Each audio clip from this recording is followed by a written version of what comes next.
let's look at the 2025 National 5 Admin and IT exam. Now, when you open up an exam paper, there'll be quite a lot of instructions for you in the first couple of pages. You'll get told the electronic files that you'll be using, and you'll see here we've got a database called employees, and inside that database there's going to be two tables, one called employee details and one called job details. There's going to be a spreadsheet called fruit picking, and there's two worksheets, one March summary and the other called quotation. There's going to be a logo to use and a word processing file. It tells you that you must complete each question in order, that you have to action and delete all comment or notes within these files, to display your name and question number on each printout, and print each spreadsheet or database on one page.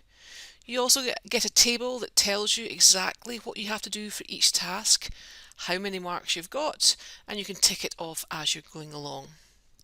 Just before the first question, there's some more information for you. It says you are the admin assistant at Sunny Acres Fruit Farm, a family-run organic fruit farm in Crail. The farm sells their fruit through a pick-your-own fruit service in their farm shop and to local shops.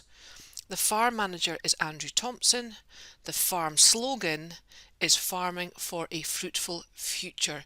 And all that information you might need later on, so it's important that you read everything. Let's now look at task 1A, the database table. I can see that it's worth 5 marks, so let's open up the table and see what we have to do. Now I've opened up the employee database and I have the question 1A beside it, and it's telling me, using the information below, update the employee details table. So I'm going to look and open up the employee details table, double click it just to see what is there, and I can see there's a job reference, employee number, title, first name, surname, there's the address and the postcode, a contact phone number, and then there's two columns there, farm safety training and first aid training. The tick means they have received training and the empty square means they have not received the training. And there's also a start date. So what do we have to do? Well, before we print anything off, we have to do what's in the to-do list. And the first one says, Grace Clark worked her last day yesterday, delete her record. Now in a database table, first of all I've got to find her, and I can see her there, Grace Clark. I am going to left click on that wee grey box so the entire record is selected, and quickest way, if I right click, I can click on delete record, and that's it, gone. You do get prompted just to make sure you definitely want to delete it, because once you've deleted it, that's it, gone. Let's click on yes. The second thing it's asking us is to change the date field to medium date format. So let's have a look at the date, which must be the start date. That's the only date we've got.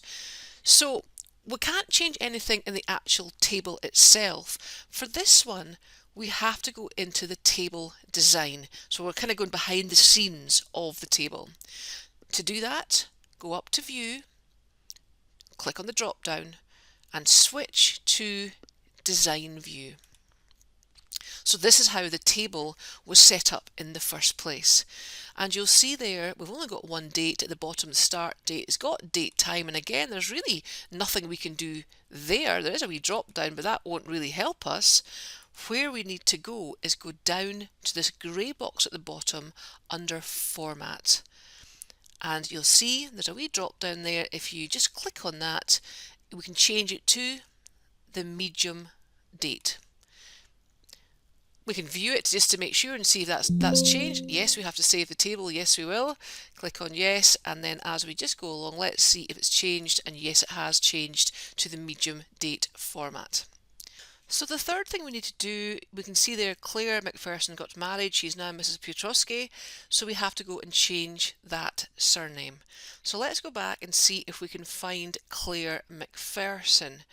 Now I can actually see her here, down there. Now if maybe there was quite a long list of people and you were struggling to find the person, what you could do is you could go to the surname, use the drop down, all the surnames there, they're all in alphabetical order. So what you could do, you could maybe deselect and then go down and find McPherson like that, and then you can make the change. So I'll just do it here, and let's say make sure we're spelling it properly. It's Piotr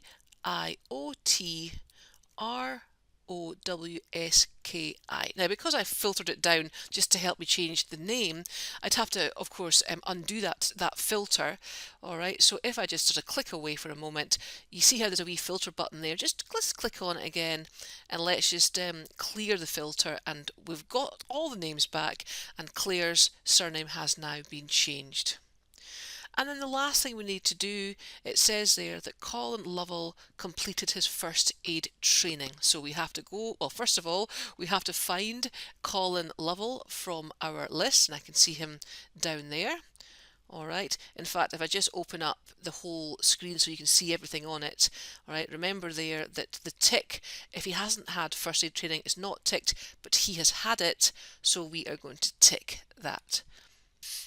So we need to print off this table, but we're only to show the employee name, first aid training and start date. So it's probably the easiest way just to get this thing done is let's just hide all the columns that we don't need. So clicking on job reference, you can right click and we can hide the field. Same with employee number, right click and hide the field. So we've got title, first name, surname. We don't need anything to do with the address or the phone number. So let's just highlight all these columns and the farm safety training actually. Let's highlight all of these columns, right click and let's hide.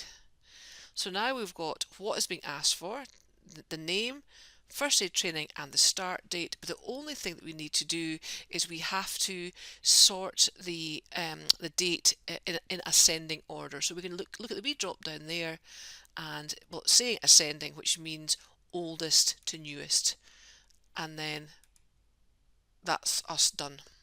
So that's us done task 1A, and the only last thing we have to do is we'd have to print it out. So selecting the information there, go up to File and then to Print, and if we do a print preview, and hopefully that is, yeah, everything's on one page, which is what was asked for. So at that point we would just print it off.